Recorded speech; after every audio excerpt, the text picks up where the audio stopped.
Shalom Bapak Ibu, puji Tuhan. Apa kabar? Saya percaya semua dalam keadaan baik, sehat, dan terpelihara oleh kasih karunia daripada Tuhan Yesus Kristus.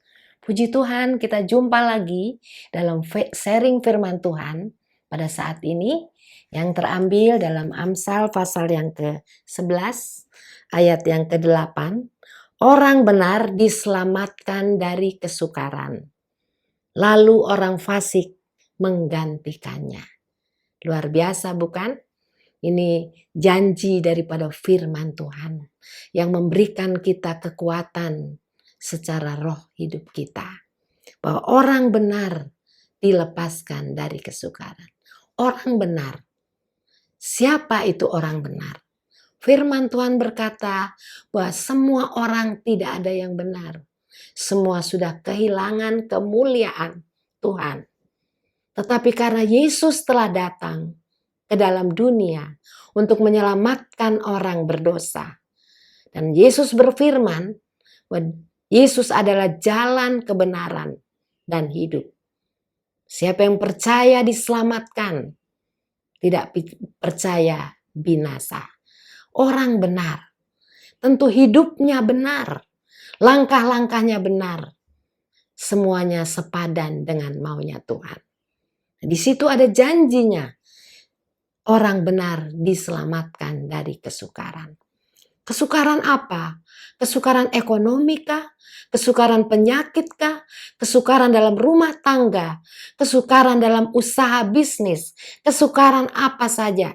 Yang tidak saya sebutkan satu persatu. Tapi puji Tuhan kalau kita percaya di dalam Dia ada jalan keluar, Bapak Ibu. Dan di situ dikatakan lalu orang fasik menggantikannya.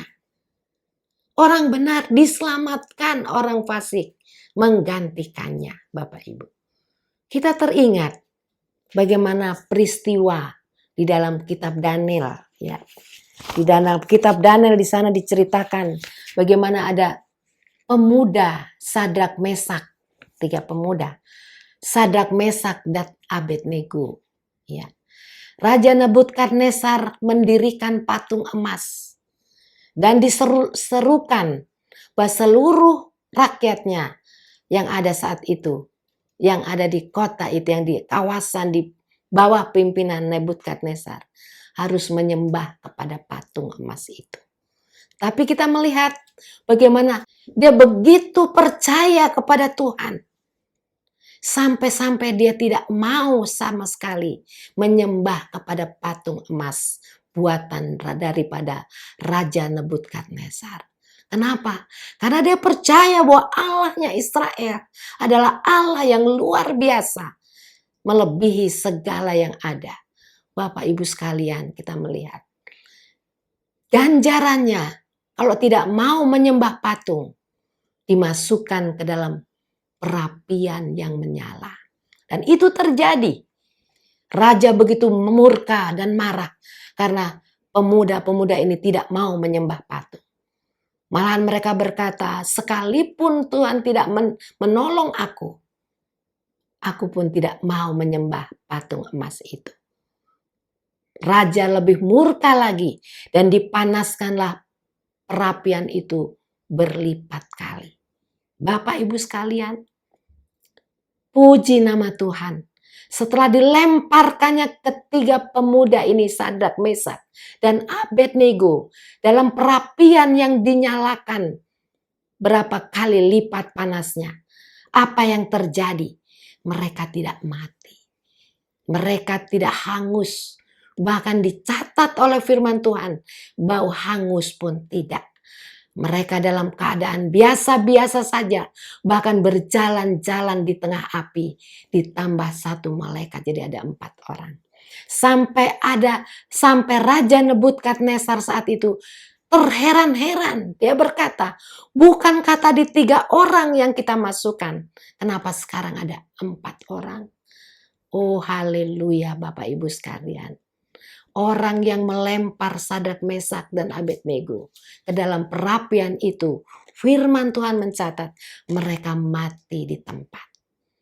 Orang benar diselamatkan dari kesukaran, lalu orang fasik menggantikannya. Kita amenkan firman Tuhan pada saat ini. Bahwa jaminan firman Tuhan, janji Tuhan, bukan seperti manusia. Firman Tuhan katakan, Tuhan tidak berbohong seperti manusia. Apa yang dikatakan, yang dijanjikan, pasti dia genapi. Puji nama Tuhan saat itu.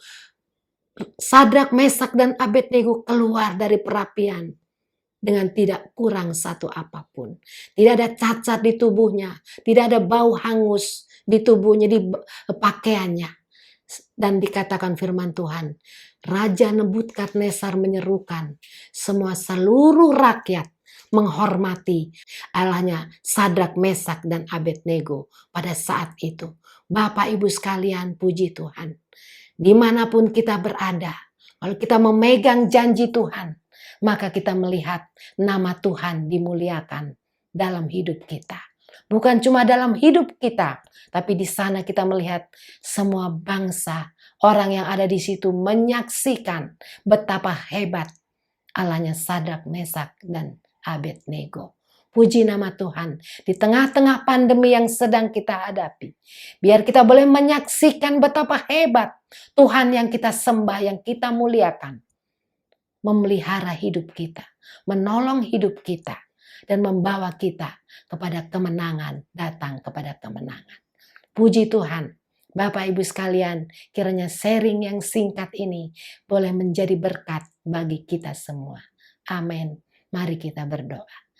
Segala pujian syukur bagimu Bapa. Kami sudah mendengar sharing firman Tuhan. Di mana firman-Mu tergenapi. Bahwa orang benar dilepaskan dari kesukaran, orang fasik menggantikannya. Kami bersyukur atas firman Tuhan ini Tuhan.